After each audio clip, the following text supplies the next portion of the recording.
Asalaamu calaykum waraxmatullaahi wabarakaatuh. Kusoo dhawaada channelkeena Daadaha TV. Maanta waxaan idiin wadaa sheekada Diin iyo Dabaco. Waaba waxaa meel ku wada noolaan jiray Diin iyo Dabaco, saaxiibna ahaa. Waxayna joogi jireen webitaantii. Diinka iyo Dabacadu maalin way kala daaq doonan jireen, habeenkiina way isku soo laaban jireen. Labadooda mid walba waxa uu u foofi jiray meel una ka kala ogeyn. Diinka intuu wabiga ka tallaababa wuxuu tuulo kusoo daaqi jiray beer nin leeyahay. Dabacadiina wabiga dhinaca kale bay ka daaqi jirtay maxaa yeelay dabaasha mayna u aqoon sida diinka. Markii diinka iyo dabacada sidaas muddo ku wada joogeen ayaa dabacadii waxay ogaatay in diinka maalin walba uu soo daaqo beer nin leeyahay oo ku taalo wabiga dhinaciisa. Markaas bay diinkii waxay ka codsatay inuu wabiga ka gudbiyo si beerta ay wax uga daaqdo. Diinka isagoo ah raalli keenay inuu dabacada beerta geeyo ayuu haddana ka aqbalay isagoo saaxiibnimada ku xaq dhowraya.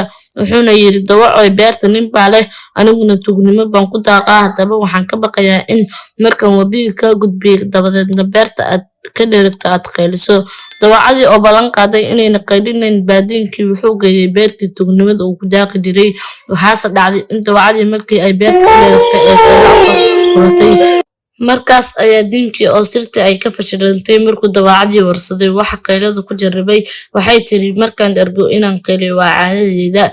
Diinkii iyo dabacadii oo baqanaya kadib markuu ninka beerta lahaa cidii dabacada kusoo baxay bay dabacadii waxay codsatay in diinka wabiga uu ka gudbiyo. Diinkii wuxuu dhabarka u ritay dabacadii isagoo ciishaysan. Dabadeedna markuu wabiga dhex marayo buu intuu iska yeeleelay wuxuu iska xumeeyay habkii dabaasha.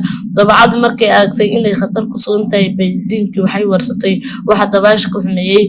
Markaas buu wuxuu yidhi markaan dabaalanayo inaan sidan oo kale yeelo waa caadadeyda.